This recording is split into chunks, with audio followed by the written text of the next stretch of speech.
Hello, friends and family. We have a fun end of semester update to just tell you guys all that God did in the last 2 months since we sent our last one out, and also just looking ahead at the summer and things like that. So we'll get started and tell you what God did. So to start, I would love to tell you about Easter week. So this year there was actually a random donor that gave just generally to Summit College because they just love what Summit College does in reaching the college campus with the gospel. And so they gave a massive amount of money to Summit College. And so that meant that our Easter service on campus, but also the week leading up to it, could just be so much bigger than what we were planning for. And so we just did a lot of different evangelistic events on campus. We did coffee carts and just made people drinks and tried to start conversation. And we had this fun thing called Spring Fest on a field outside of the building that the service was in, and just tried to get anyone and everyone just to come and make a tote bag or go in a bouncy house. And then we had an Easter service after that. And yeah, it was honestly amazing. There was, I think we tried to think like roughly a fourth of the room was probably not Christian. There was over 400 students that came. So yeah, just a ton of people got to hear the gospel, many people for the first time, and people that you guys have heard about before, like Danny's friends, Varun and Shaker. They both came to the Easter service, and the girl that I've been reading the Bible with, Helen, she came to Springfest, didn't end up coming to the Easter service, but we're still reading the Bible with her until she goes home. We're reading with her tomorrow too. So if you see this on Wednesday, you can pray for that.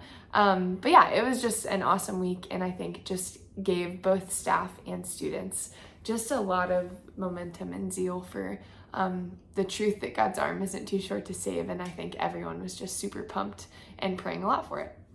Yeah, and to kind of go off of that, at the Easter service, we had like a response card where you could say if you wanted to commit your life to Christ, if you wanted to get involved in community, or if you were a non-believer that wanted to learn more about God and read the Bible with somebody. And we're still figuring out the exact number of how many of those salvations, to the best of our knowledge, seem to be real. Seems like around 5 or so we're probably real, but as we counted on this semester, we kind of culminated and tried to figure out all the numbers to see what God did. And so over the year, we saw somewhere between 19 and 30 salvations. 19 people were really confident, put their life in, or entrusted their life to Christ. The other 11, we'll see. We saw 27 people get baptized. The last time we counted, it was like 90 plus. I think it's over 100 plus people who read the Bible with a non-believer, which is crazy. And our ministry, we counted the size of it, and we just hit over like 300 some people, which is roughly like 1% of NC State's campus, which still is a daunting number. But to think that there's like 1 out of every 100 people at NC State, at minimum, there's more solid campus ministries than that. So it's bigger than that, but know the Lord, which is crazy. So if everyone reaches 100 people, all of State's getting saved. Yeah, it's honestly, it's awesome. It's hopeful to think about. And so speaking of training up laborers. True. So we did this thing this year that was new. So we had our student leader team interview process, and that is just, you've heard us talk about it before. Our student leaders are just the students that staff invest a lot of their time into discipling, meeting up with them weekly, going with them to do ministry, and those students lead other students in the ministry. And so this year, after we had our round of acceptances, we did this thing for 2 weeks on Sunday mornings, just kind of picture Sunday school, but for college students, and we called it Preparing to Lead. And so anyone that we accepted onto student leader team, or if they applied and we're like, hey, right now isn't a good time, here's a few things we would love to see you grow in, we would love to revisit this conversation in the fall.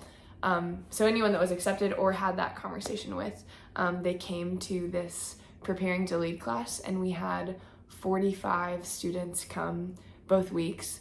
And it was just really exciting to think that as our seniors are graduating, there's 45 new students and I mean, during this class, we talked about what it means to invest in a few people that God has given you to multiply the gospel. We talked about prayer. we talked about like reaching the lost during Fresh 10. Like we just cover a ton of things, and like to see 45 students that were so new and fresh and had a lot of zeal for God and doing things on campus was just so exciting. Just thinking about people that were also like about to graduate and leave. So yeah, that was honestly really cool, and that just happened. Yeah. And speaking of seniors, we're getting to send off a couple that have become like really close friends. Yeah, and instead of kind of listing out where all of them are going, a couple, we're getting to see seniors, even ones we disciple, do things like go on church plants. Some are going to work and just be faithfully in the workplace and making disciples there at some of the like Fortune 100 companies, which is really cool opportunities. One is going at the Space Force, another one is going overseas. You guys know who that is because your parents or his parents are watching this. But yeah, so that's just really exciting. Another exciting and like personal update is, as Julie and I have been praying that the Lord would provide a job, like we updated you guys on the last video.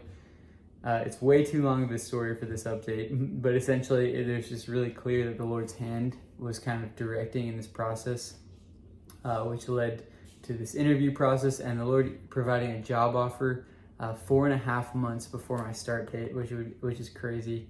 And then just giving a ton of favor in this process. And so next year I will be a business analyst at Cisco, which is really exciting.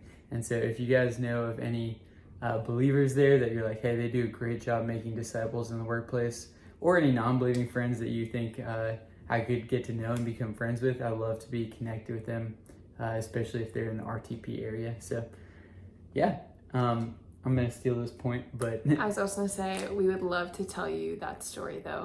Yeah, because it's really cool. There's just no way that God didn't give Danny this job, and it's a cool act of faithfulness. Yeah, an Ebenezer.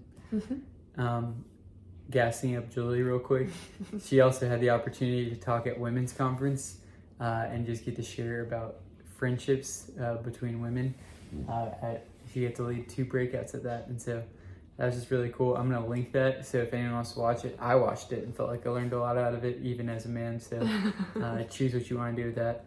And then Julie's going to talk about what we have coming up this summer.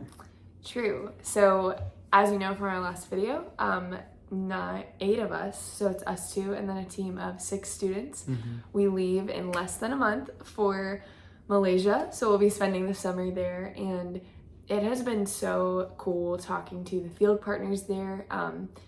Long story short, it is a city of over 10 million people, and I think it's like 0.3% are Christian. So it's some wildly small number of people in the city are Christian, and they're like not allowed to convert to Christianity. So there's just a lot of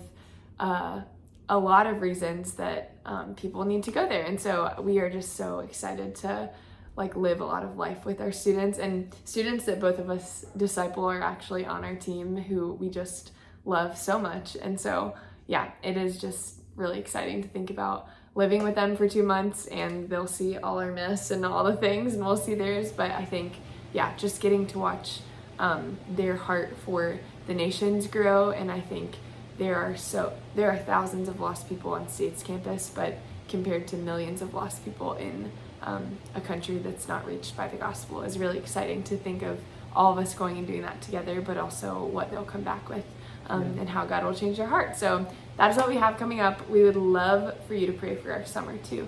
And we have a few free weeks, so if you want to hang, let us know. And then we'll put prayer requests below as normal.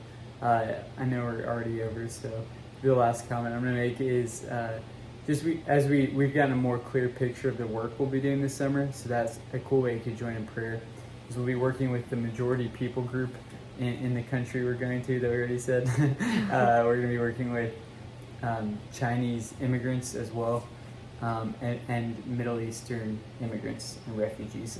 And so those will be the 3 main pockets of work. Some of that will be on a college campus, other of that will not be on a college campus. And so, just a lot of lost people, and we could not be more excited. But we love you guys, and thank you for partnering with us in this work.